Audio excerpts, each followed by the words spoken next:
1 João, capítulo 3,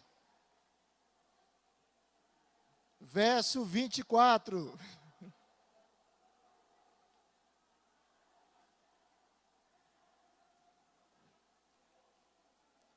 Nós estamos estudando sobre a obra do Espírito Santo e a pessoa do Espírito Santo. 1 João, capítulo 3, verso 24.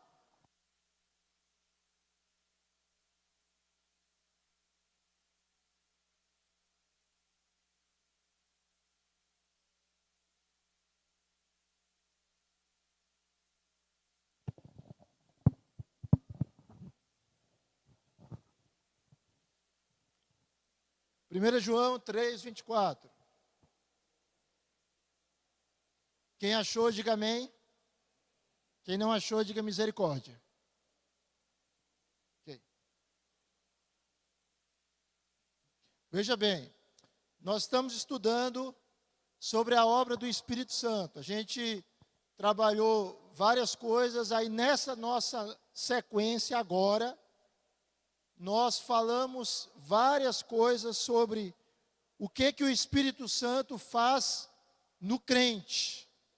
É isso que a gente está pensando. O que o Espírito Santo faz em nós? A gente já viu a relação do Espírito com a criação, a relação do Espírito com a natureza, a relação do Espírito com Jesus, a relação do Espírito com o mundo. A gente viu os fundamentos para nós dizermos que o Espírito Santo é Deus e que o Espírito Santo é uma pessoa. Agora, nós vamos continuar vendo o que o Espírito Santo faz em nós. E nós vimos algumas coisas. A primeira delas, vamos ler juntos esse título aí? O Espírito Santo regenera os crentes. Mais uma vez, o Espírito Santo regenera os crentes. E o que é regenerar? O que é regenerar? Renovar. Eu sou meio surdo. Transformação. Tem uma palavrinha que Jesus usou lá em João capítulo 3, conversando com Nicodemos. Qual é essa palavra? Nascer de novo. Então o Espírito Santo é aquele que nos regenera. Nós vimos também, vamos ler juntos? O Espírito Santo batiza os crentes. Mais uma vez, o Espírito Santo batiza os crentes. O que é que significa isso? Nesse texto, qual é a ideia? Daqui a pouco é o selo. Veja bem, a gente batizou a pequena Marina. O batismo dela, qual foi a diferença depois que ela foi batizada? O que é que ela se tornou? Membro não comungante da igreja.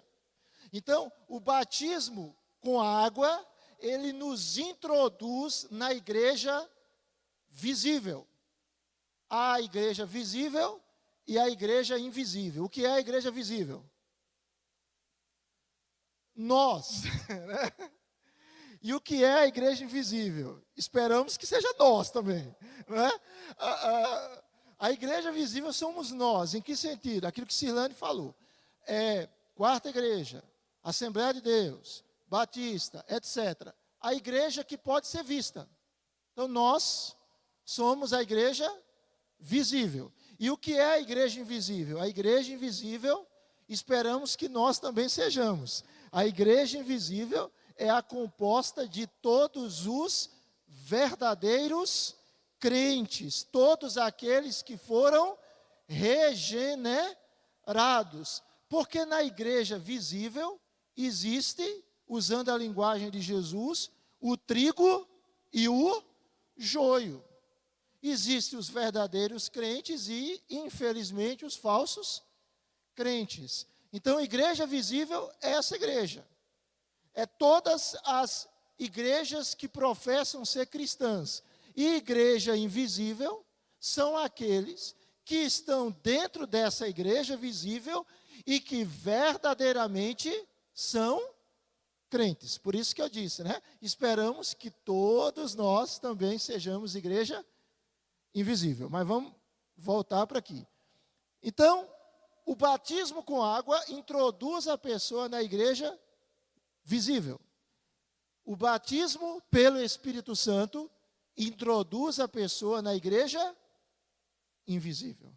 Então, quando a Bíblia diz que o Espírito Santo batiza os crentes, ela quer dizer que pela ação do Espírito Santo, nós somos introduzidos na igreja. Ninguém faz parte da igreja, a igreja de Cristo, se não for pela ação do Espírito. Já vimos isso, tá?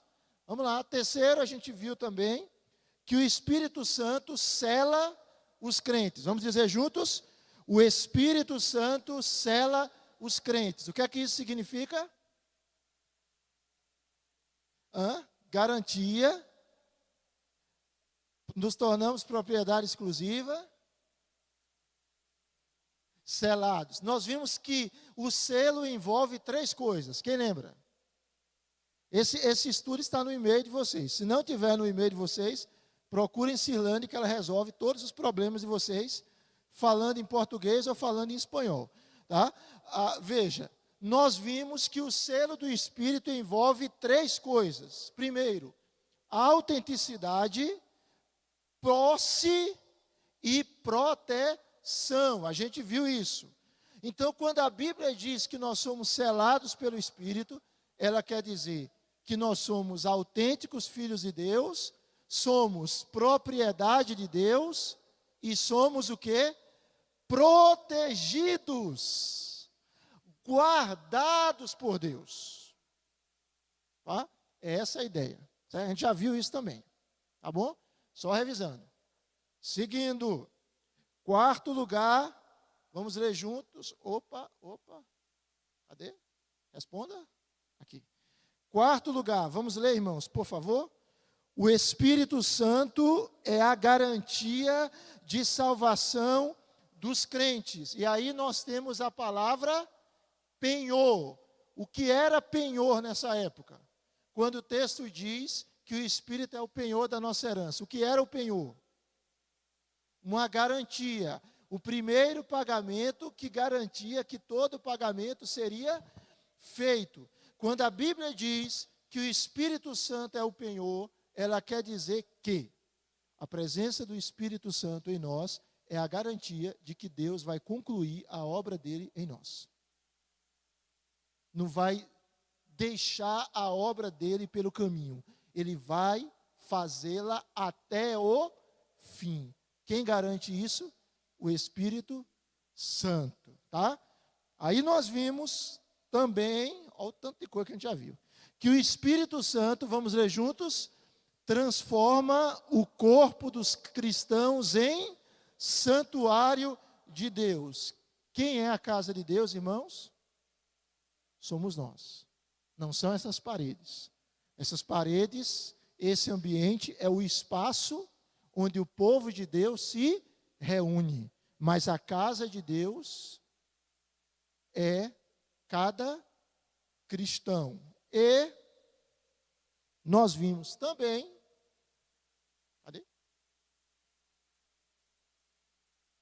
para a gente entrar na temática de hoje, vamos ler juntos, que o Espírito Santo testemunha da filiação dos crentes em relação a Deus. É o Espírito Santo que testifica com o nosso espírito que somos filhos de Deus. Tranquilo até aí? Lembrando, todo domingo eu lembro isso, né? Que isso aqui é uma aula. Nós tivemos agora uma pregação. Pregação não dá para você levantar a mão e dizer, não entendi. Repete de novo, a aula você pode fazer isso. Tá? Então, isso foi uma revisão. Rápida. Tranquilo? Podemos seguir? 1 João, 3, 24. Vamos ler juntos? E aquele que guarda os seus mandamentos permanece em Deus e Deus nele. E nisto, nosso coração, através da tua palavra, nos ajude, Senhor, a não dispersarmos, nos ajude a nos concentrar na tua palavra, que é poderosa. Ela nos abençoe. Ela abençoe o teu povo aqui. Em nome de Jesus. Amém, Senhor. Amém. Qual é o ponto que a gente vai trabalhar agora, irmãos? O ponto é esse.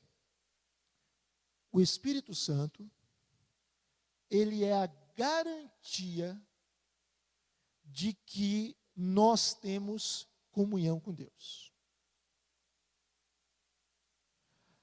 A garantia da nossa comunhão com Deus não nos é dada pela nossa religião, não nos é dada pelas nossas boas intenções.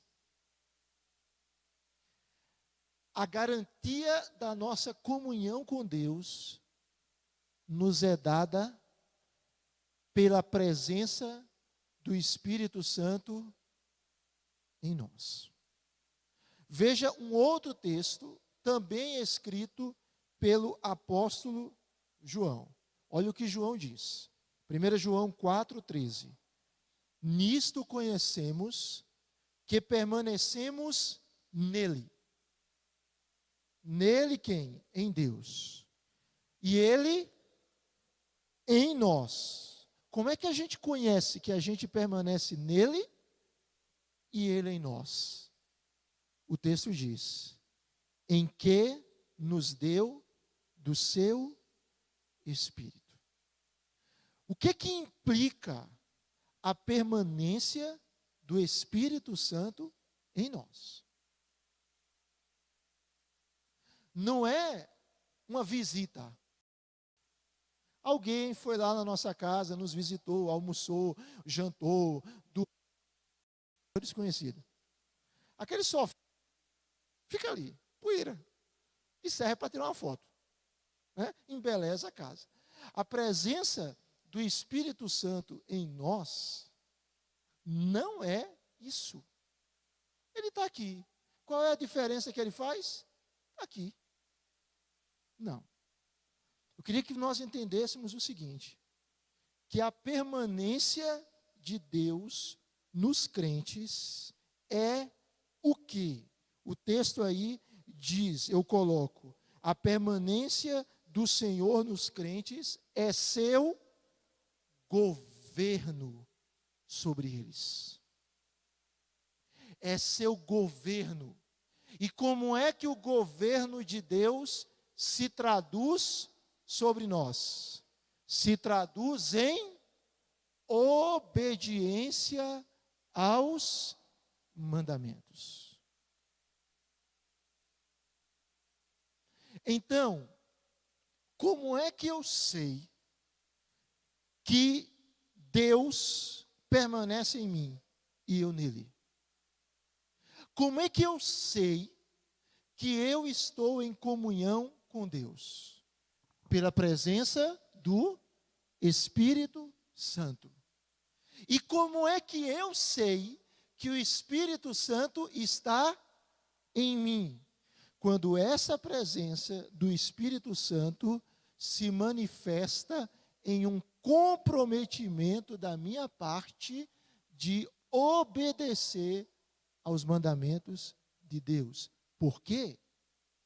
Porque a presença do Espírito Santo em alguém não é neutra.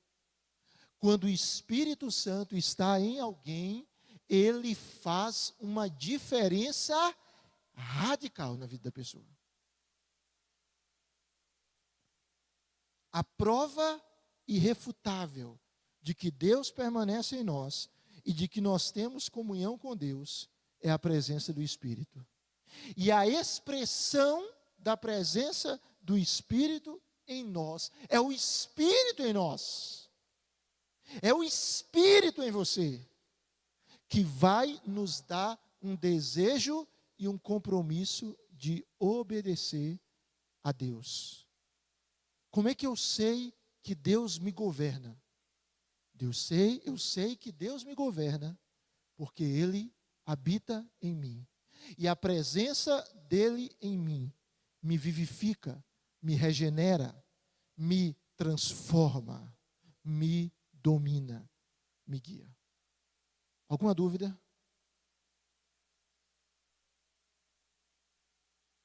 Pois não, senhor.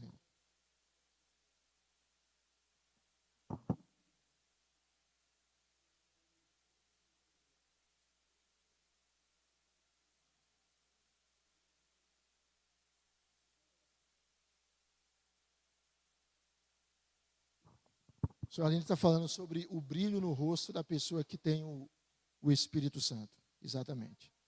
Oi.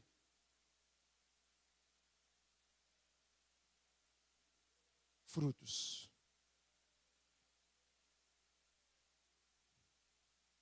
Exatamente. Sim, é a imagem, Jesus traz uma imagem dele como a videira e o pai como agricultor, e ele diz que o ramo e nós somos ramos. O ramo permanece na árvore, ela vai produzir fruto. Irmãos, é muito importante entender isso, para que a gente não confunda cristianismo com mero moralismo. Tem gente que pensa que cristianismo é moralismo. Já falei isso aqui. Sou cristão. Por que eu sou cristão? Não bebo, não fumo, não danço, não me prostituo, não vou para o carnaval. Alguns acrescentam esses detalhes, sou crente. Pronto. Por isso que algumas pessoas olham para outras, a gente falou isso, né? E diz assim, rapaz, é quase um crente.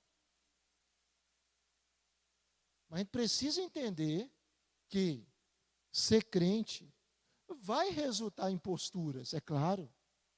É claro que ser crente vai resultar em uma vida moral transformada, sim. Mas tem pessoas que têm uma vida moral até ok, mas estão tão perdidas quanto um devasso. Estão tão perdidas quanto um homem perverso. Ser crente é a vida de Deus se manifestando em nós. Por isso que ser crente parte de uma rendição, de uma entrega, de nós permitirmos, a gente vai falar sobre enchimento do Espírito, de nós permitirmos que o Espírito Santo controle a nossa vida. E os frutos vão surgir. Por quê? Porque nós estamos ligados. O Espírito Santo, ele é o quê? Vamos dizer, ou aqueles dias ruins mesmo, né? Dias difíceis. Né? Dias difíceis. Mesmo quando a gente está, ontem fui visitar uma família, enlutada, lá no funeral, e aí eu fui orar com a família e tal, e a gente, quando lida com situações, a gente procura mostrar para as pessoas, olha, Deus vai trazer consolo. Racionalmente é até difícil a gente explicar como vai ser isso, mas você vai perceber que Deus, em meio a essa dor indescritível, o Senhor vai trazer consolo ao seu coração. E essa questão do consolo, irmãos, é uma obra do Espírito Santo. João 14, 16 e 17. Você pode ler comigo? E eu rogarei ao Pai, e Ele vos dará outro Consolador, a fim de que esteja para sempre convosco, o Espírito da verdade, que o mundo não pode receber, porque não vê, nem o conhece, vós conheceis, porque Ele habita convosco e estará em vós. Vamos entender o texto. Quem está falando isso aqui? Jesus. Jesus está dizendo que vai rogar ao Pai. E o Pai vai dar para eles outro. Por que outro? Muito bem, senhor Arlindo. Todos somos teólogos. Exatamente. Porque Jesus já era o Consolador. E a ideia de outro aí é alguém da mesma essência, da mesma natureza. Um outro Consolador. Jesus era o Consolador e ele mandaria outro. Então, a palavra aí no texto grego para outro é outro do mesmo tipo. É uma comparação pobre. Não dá para você aplicar totalmente essa comparação. Nós estamos falando de divindade, então não tem como aplicar totalmente, né? Mas só para a gente ter uma ideia mínima. Aqui está uma cadeira. Aqui está a outra cadeira. É outra cadeira. Mas são iguais. Não dá para comparar isso plenamente, né? Nós estamos tratando de verdades divinas, celestiais, mas outro aí tem essa ideia, um outro do mesmo tipo, da mesma natureza, da mesma essência. Por quê? Porque são duas pessoas da Trindade. O Filho e o Espírito.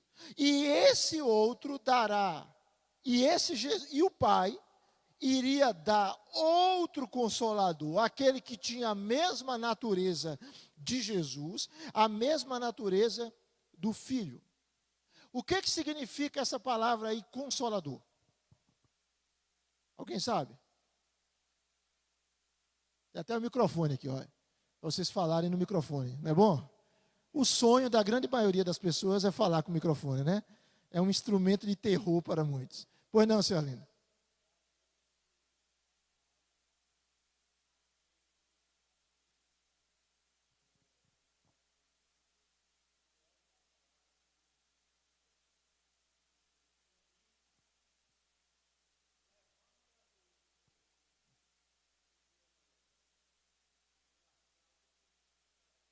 Ok, né?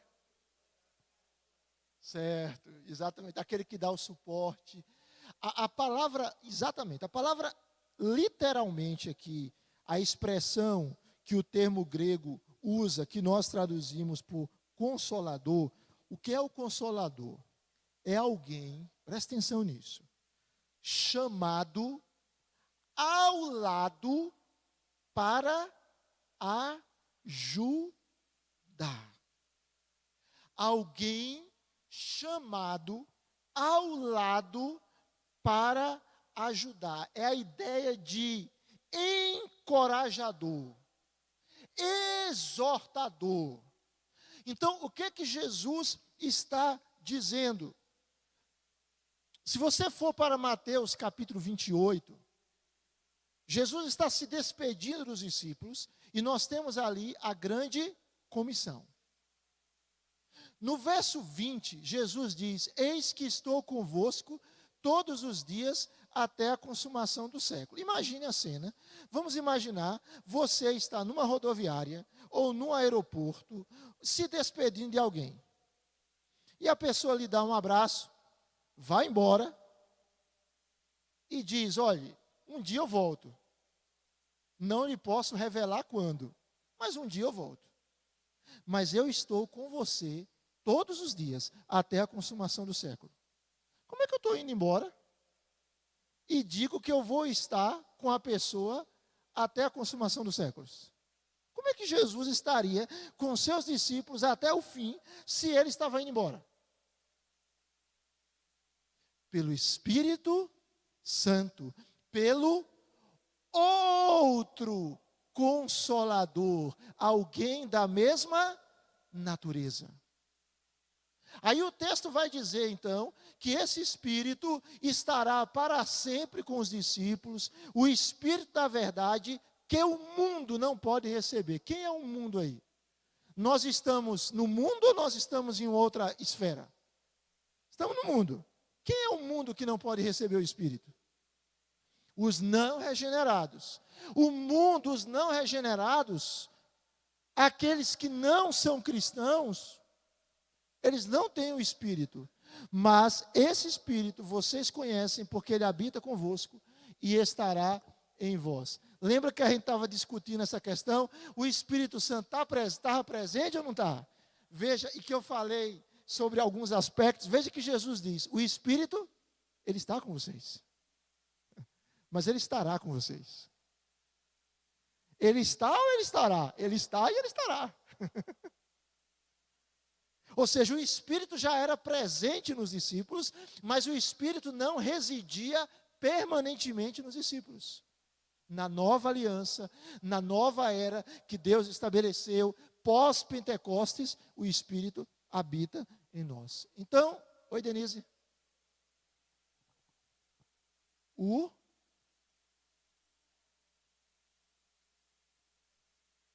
Certo, Deus consola.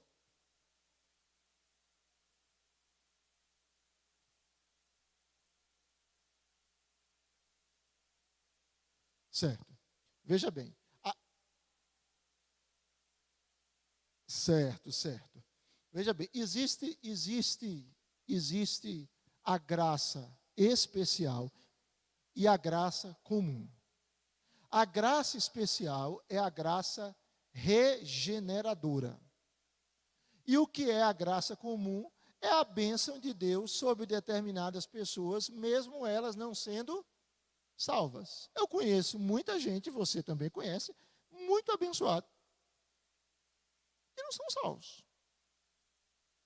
Então, existe a ação consoladora do Espírito Santo, no sentido dele estar presente em nós, nos encorajando, nos exortando de maneira contínua. E existe a ação consoladora de Deus sobre pessoas que estão passando sofrimento como uma expressão da graça comum.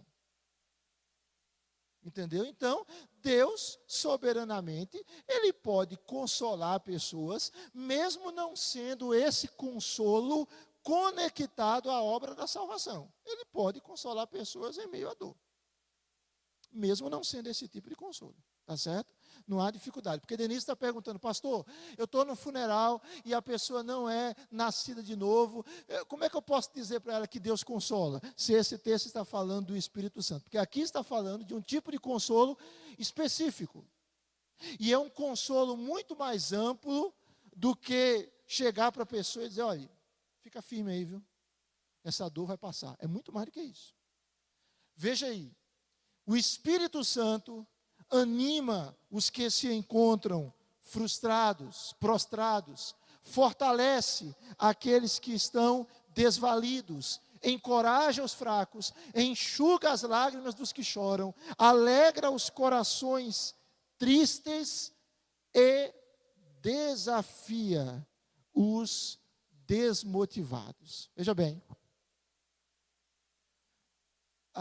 às vezes, a gente precisa entender a questão da ação do Espírito Santo. Às vezes você precisa chegar para uma pessoa e dizer, não chore não.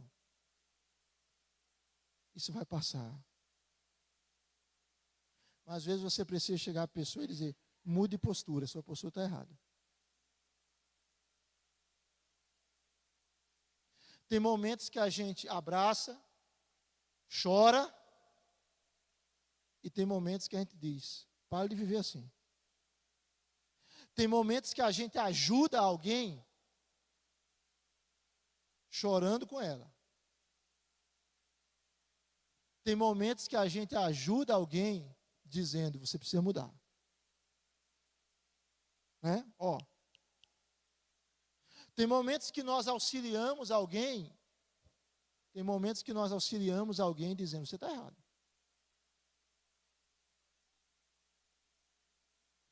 Tudo depende da circunstância. Quando a gente pensa na ação do Espírito Santo, a gente tem que entender isso. O que é o Espírito Santo como consolador? Literalmente é alguém que está ao lado para ajudar. Alguém que está presente na vida de uma pessoa para ajudar. Então, o Espírito Santo, ele está dentro de nós para nos exortar, para nos encorajar, para nos animar, para nos consolar. Então, os cristãos que vivem no Espírito, em meio aos problemas da vida, eles têm dor? Têm. Mas, simultaneamente, com a dor, eles recebem refrigério, eles recebem encorajamento, eles recebem estímulo, eles recebem bálsamo. Quantas vezes, irmãos, a gente não vivencia isso? Eu falei aqui para a igreja, um casal aqui da igreja. Algumas dificuldades que eles estavam passando, e aí eu conversando com eles recentemente, 2 semanas, e eu perguntei, como é que vocês estão? E aí a moça disse, nós estamos bem, pastor. E eu disse, não, e as coisas? Ela disse, as coisas estão mais ou menos do mesmo jeito, mas nós mudamos.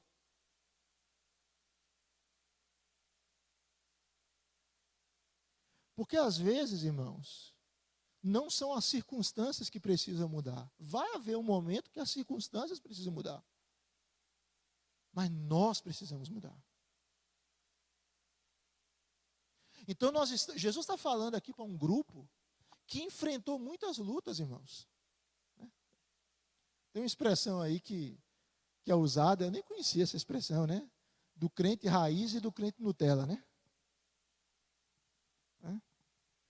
Isso é aquele crente que vem as provações, vem a luta, ele sofre, ele sente, ele chora, mas ele está ali, firme. Mas existem aqueles, irmãos, que qualquer dorzinha já espana, escapa, foge. Jesus está falando aqui para servos dele. Presta atenção. Quantos discípulos Jesus tinha? Discípulos mesmo? Apóstolos? Quantos? 12. 12. Todo mundo tem certeza disso, não tem? Certo. Tinha 12. Desses 12, irmãos, 11 deles morreram como? 11 deles morreram sendo assassinados. Por quê? Por que foram assassinados? Porque eram crentes. E o único que não morreu sendo assassinado foi João. Nós não sabemos se é fato ou não, mas há uma tradição que diz que colocaram João num tacho de água fervente. Para ele queimar lá dentro. E ele sobreviveu. Isso não está na Bíblia. Só que esse João é o João que escreveu o Apocalipse. E quando João escreveu o Apocalipse, ele estava em um resort em Dubai. Não foi isso? Ar-condicionado, comida o dia todo, piscina, sauna. Ele estava lá exilado numa ilha para morrer lá. E por que ele estava numa ilha? A ilha chamada Patmos, por causa do Evangelho. Então, quando a Bíblia fala que o Espírito Santo nos consola, e Jesus falou isso, ele sabia para quem ele estava falando. Ele estava falando para a gente que iria enfrentar provações muito maiores do que nós sofremos. Alguém aqui já foi ameaçado de ser morto por ser crente? Alguém aqui já foi colocado num tacho de água fervente? Alguém aqui já perdeu a cabeça? Alguém aqui já foi crucificado? Mas aqueles discípulos foram. Então, As promessas de Jesus são verdadeiras. Então, quando Jesus disse, eu vou mandar o Consolador, e o Consolador, ele vai dar conta. Por maior que seja a luta, por maior que seja o problema, o Consolador, ele vai dar conta. Ele vai estar com vocês. Então, é o Espírito Santo que faz isso. Ele nos consola. O problema é quando a gente quer as soluções das nossas dificuldades à parte do Espírito Santo. Não é verdade? E aí a gente dispensa o consolo do Espírito e não, deixa eu resolver do meu jeito. Mas às vezes a gente tem que passar algumas diversidades mesmo. Algumas provações mesmo, por sermos crentes. Mas o Espírito Santo vai estar conosco, irmãos. E vai nos ajudar, vai nos sustentar, vai nos manter. E a aprovação não vai nos derrotar, porque aquele que está em nós é maior. Amém, irmãos? A gente precisa crer nisso. Podemos seguir? Outro aspecto aqui. O que é que o Espírito Santo faz em nós? O Espírito Santo, olha que verdade maravilhosa. Ele faz o que por nós? Ele intercede. Intercede pelos crentes. A questão da intercessão tem que ter muito cuidado, tá? Quando você vai dizer, não, eu estou orando por você, ore. Não diga, eu estou orando por você, você está orando, ore. Ou vai dizer assim, eu vou orar por você. Se não quiser o risco de esquecer, já chama e diz, vamos orar aqui, meu. Só que o Espírito Santo não esquece. O texto vai dizer, Romanos capítulo 8, versículo 26. Veja, também o Espírito, semelhantemente, ele nos assiste. Assiste em quê? Em nossa fraqueza. Aí o texto vai explicar. Porque nós não sabemos orar como convém. Mas o mesmo Espírito, ele faz o quê? Intercede por nós sobremaneira com que? Gemidos inexprimíveis. Veja, se você observar Romanos 8, o verso 18, Paulo diz que ele tinha uma certeza que os sofrimentos do tempo presente não podiam ser comparados com a glória a ser revelada. Está lá, Romanos 8, 18. É como se você pega isso aqui, levanta com uma mão.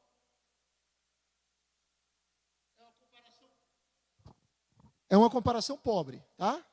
Mas você pega isso aqui com uma mão e levanta, e com a outra mão você levanta o púlpito. Não tem como comparar esse peso com esse peso. Paulo, e nós conhecemos um pouco da biografia dele, ele diz, eu estou certo de que os sofrimentos desse tempo presente não podem ser comparados com a glória a ser revelada em nós. Não tem como comparar. Você está sofrendo? Pouco ou muito? Pouco. Não tem como comparar com a glória. Está sofrendo muito? Não tem como comparar com a glória. Ah, pastor, eu estou sofrendo muito. Se eu contar a minha história para um poste, o poste chora. Não tem como comparar com a glória. É isso que Paulo está dizendo. Diante desse contexto, no verso 26, Paulo diz que o Espírito Santo, ele nos assiste em nossa fraqueza, porque nós somos fracos. E um dos aspectos da nossa fraqueza é que a gente nem sabe como orar. Ninguém sabe como orar. Tá, gente? Às vezes você ouve uma oração e diz, que oração bonita. Eu queria orar assim. Que palavras lindas. Bem, biblicamente, ninguém sabe como orar como convém. Exemplo. Eu já fiz alguns pedidos a Deus, que depois eu disse, mas por que eu pedi isso a Deus? Você nunca viveu isso, não? Você pediu algumas coisas, um tempo passou. as coisas foram ficando mais claras na sua mente sobre determinada situação, e você diz, eu não devia ter pedido isso, mas eu não sabia, é a minha fraqueza. Mas o texto vai nos dizer que nós não estamos sozinhos na nossa fraqueza. O texto diz que o Espírito Santo, que está em nós, ele intercede, mas ele não intercede de qualquer forma. Ele não intercede de qualquer forma. Ele intercede com gemidos que não podem ser expressos em palavras humanas. Pastor, o que é isso? Não sei. Se não podem ser expressos com palavras humanas, como é que eu explico esse negócio? Não tem como explicar. Gemidos inexprimíveis. Então veja, presta atenção. O Espírito Santo está em você. E o texto está dizendo que ele está intercedendo por você. A Bíblia fala, além, tem irmãos que intercedem por nós. Né? Charles Spurgeon, ele chegava a dizer para a igreja o seguinte: irmãos, quando os irmãos pararem de orar por mim, me avisem. O que ele estava querendo dizer? Ele estava querendo dizer, eu preciso das orações dos irmãos para seguir no ministério. Se os irmãos pararem de orar por mim, me avisem. Então nós temos pessoas que oram por nós.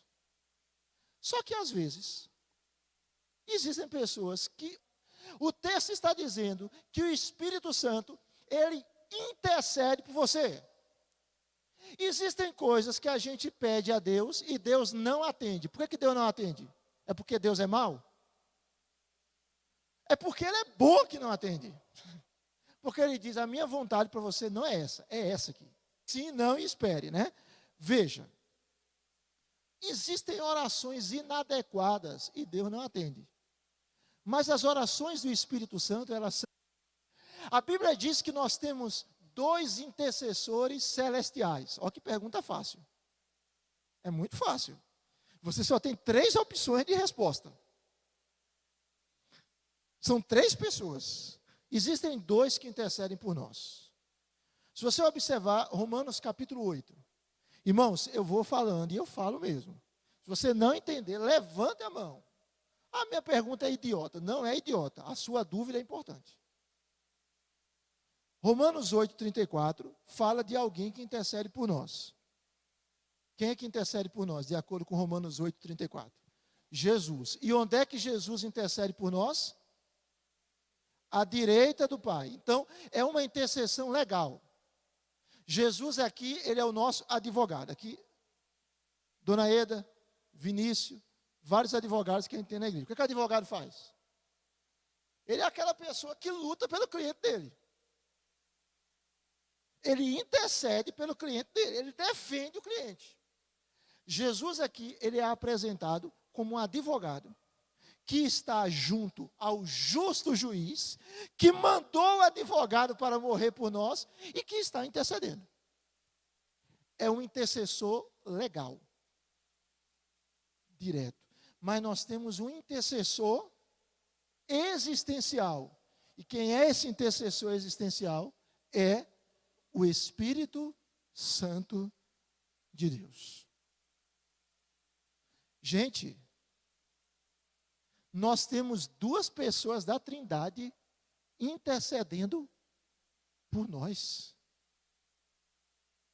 Por isso que eu não consigo acreditar naquele conceito de salvação. A pessoa ganha, a pessoa perde salvação amanhã, depois da manhã ela recupera, na próxima semana ela perde de novo, na semana seguinte ela recupera. Eu não consigo entender esse negócio. O Espírito entra, sai, porque se uma pessoa perde salvação, o Espírito Santo sai. Se ela recupera a salvação, o Espírito Santo entra. Se ela perde, ele sai de novo. Se ela recupera, ele entra de novo. E fica assim. Irmãos, o texto diz, veja o conceito, por isso que eu não entendo esse ganhar e perder salvação a vida toda. O texto diz que 2 pessoas da Trindade estão intercedendo por você. E as intercessões de Jesus e do Espírito Santo, elas são livres. E a gente precisa crer nisso. Não falha.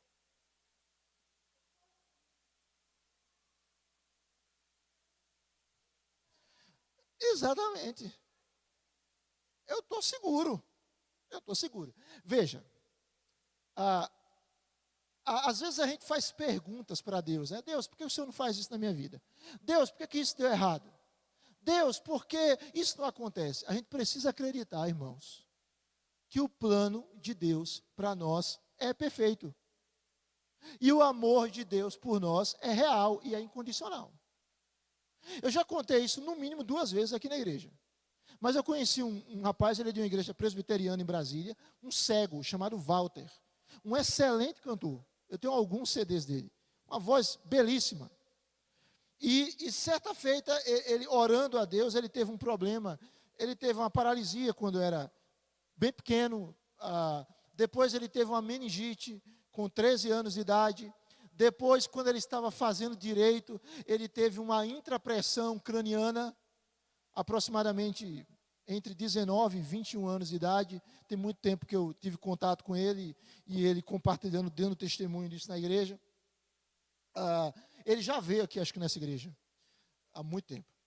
E ele ficou cego. Ele estava fazendo direito. Ele terminou o curso dele de direito cego. Cego. E ele disse assim, eu sei que Deus pode me curar da cegueira. Quando ele teve essa intrapressão craniana, ele terminou ficando cego. E aí foi nesse processo que ele começou, ele fez uma pergunta para Deus, ele disse assim, Deus, o que é que um cego pode fazer pelo Senhor?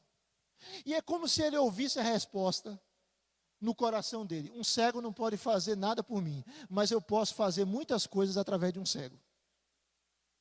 Eu posso usar um cego. E naquele processo o Walter começou a gravar CD. Começou a dar o testemunho dele, a escrever. E o Walter, ele conta em um momento, ele diz assim, eu sei que Deus pode me curar da minha cegueira. Eu sei que Ele me ama. Mas se Ele não me cura, podendo me curar, é porque Ele tem uma razão muito especial para isso.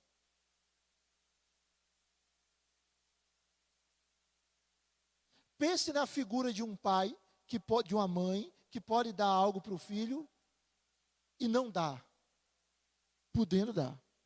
Ele tem uma razão especial para isso. E o Walter dando testemunho, ele diz, se Deus não me deu, é porque Ele tem uma razão especial para isso.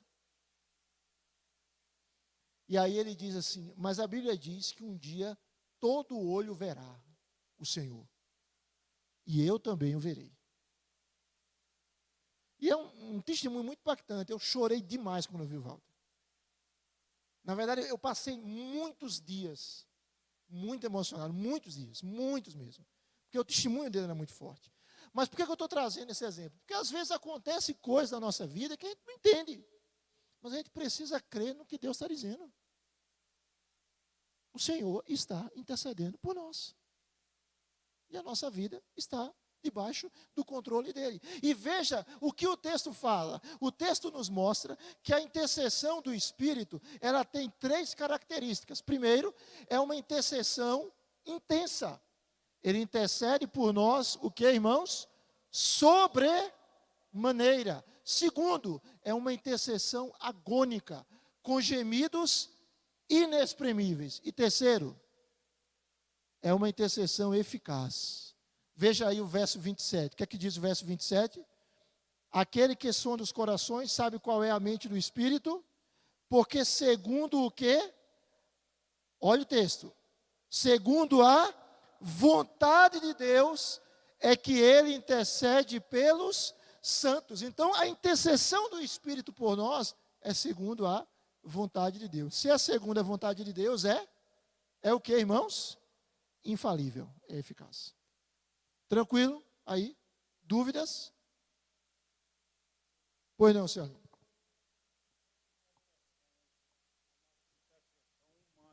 Certo.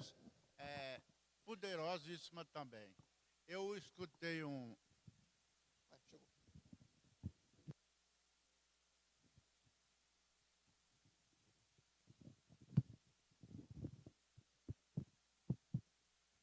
Alô? Eu escutei do reverendo Antônio Elias, de saudosa memória, Certo. a seguinte história verídica. Ele ia fazer uma conferência durante 5 noites num teatro muito grande em Curitiba, parece num estádio. E o primeiro dia prepararam tudo que podia ser preparado, com propaganda no rádio, na televisão, nos jornais. E a primeira reunião foi um desastre. Não veio quase ninguém. Ele pregou e ninguém se movimentou. E à tarde ele pediu para voltarem lá, alguns, e fazer um pedido a Deus para melhorar a situação.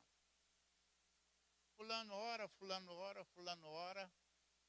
E quando já terminando, levantou-se um japonesinho desse tamanho e ajoelhou-se, botou o rosto em terra e fez uma oração que tremeu. E no dia seguinte, o que aconteceu? O estádio encheu e o reverendo começou a falar. Quando ele começou a falar, o povo começou a ir para frente, ele não pregou. Todo mundo se converteu que estava presente ali, que não eram crentes. Exatamente. É a obra de Deus, irmãos. Né? Então a gente precisa confiar na obra de Deus. Essa história do seu Arlindo me lembra a história do pastor Augustus. O pastor Augusto disse que ele foi pregar em uma determinada igreja, acho que em Recife. Estava no aniversário e só que ele adoeceu. Ele adoeceu, só que ele tinha que pregar ainda no domingo à noite. E aí eu não sei os detalhes circunstanciais da vida dele, ele doente, ele não quis dizer para o pastor, eu estou doente e não vou. Né? Estava gripado, Nicole está ali, testemunha viva. Né? Então assim, mas aí ele disse, eu vou.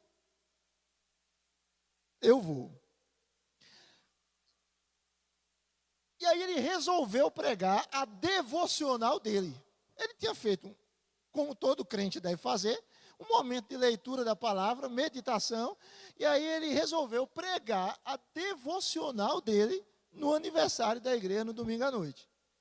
E aí foi aquele sermão, em termos estéticos, talvez não tão elaborado, né, sabendo que ele prega muito bem. Mas aí ele pregou um sermão curto, terminou o sermão, entregou a palavra para o pastor e foi sentar. De repente,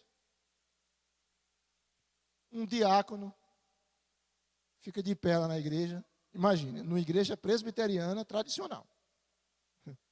Um diácono fica de pé lá na igreja e diz assim, eu queria pedir perdão ao pastor da igreja. Eu estava magoado com ele e eu queria pedir perdão a ele.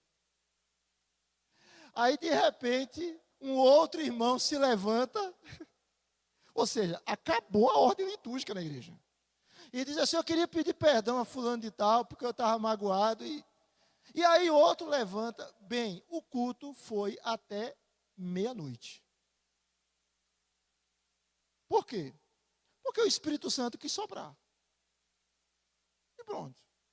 E Deus derramou a sua glória. Ou seja, num sermão que foi fruto de uma devocional, um homem doente pregou uma mensagem curta. Aí ele ouviu aquilo e disse, próximo domingo, qual o sermão que eu vou pregar lá na minha igreja? É claro, esse, né? Foi isso que aconteceu. Ele pregou o mesmo sermão. O que é que aconteceu em termos visíveis? Nada. Não aconteceu nada. Por quê, irmãos? O Espírito sopra quando quer. E quando quer. E da maneira que quer. Vamos ficar por aqui. Queria muito trabalhar outros aspectos. Para a semana a gente continua. Perguntas? Dúvidas? Vamos ficar de pé e vamos orar?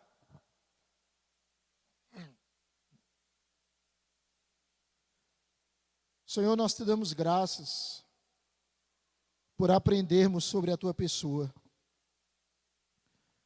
Te damos graças, Senhor, por nos debruçarmos na Tua palavra e por ela falar conosco. Te damos graças, Senhor, porque a Tua palavra é fiel e verdadeira. Te damos graças pelo Teu Espírito. Te damos graças porque nós não estamos sós, nem estaremos sós jamais. Tu estarás conosco para sempre, Senhor. Nos dias bons e nos dias ruins. Nos dias de alegria e de tristeza. Nos dias de vitória e de derrota. Senhor, nos dê essa consciência. Vinda do Teu próprio Espírito. Que nós estamos na Tua presença sempre. Que o Senhor não se ausenta. Que o Senhor não está distante dos Teus. Que o Senhor está bem presente. Que o Senhor não está apenas próximo de nós. O Senhor está em nós. Que o Senhor não está apenas junto a nós. Que o Senhor nos escolheu para sermos a Tua casa. Que privilégio, que responsabilidade. Ajuda-nos, ó Deus, a crermos nessa realidade do Espírito em nós, nos governando. E que possamos nos submeter ao Teu Espírito.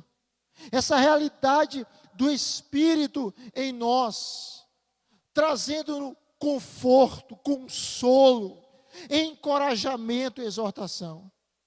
Dessa realidade do Espírito em nós, intercedendo por nós de maneira eficaz. É essa certeza que nós temos, de que o Senhor nos guiará e nos sustentará para todo sempre. Que nós possamos ter essa convicção.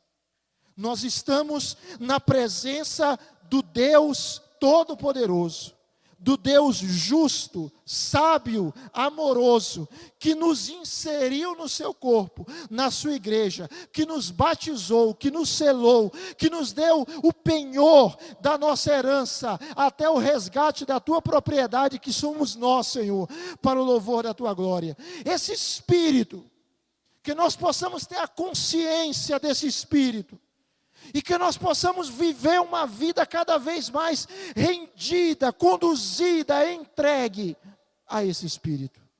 Que não seja a carne que nos domine, mas que seja o Espírito, mediante a palavra dEle, que nos domine. Abençoa a cada um de nós, nos sustenta, nos guia, nos enche, nos livra do mal. Nós oramos em Cristo Jesus. Amém, Senhor. Amém. Irmãos, até a noite. Dê um abraço aí na pessoa que está ao seu lado. Deus abençoe. Maurício, Paulinho, depois vê um dispositivo aí. Obrigado, irmãos.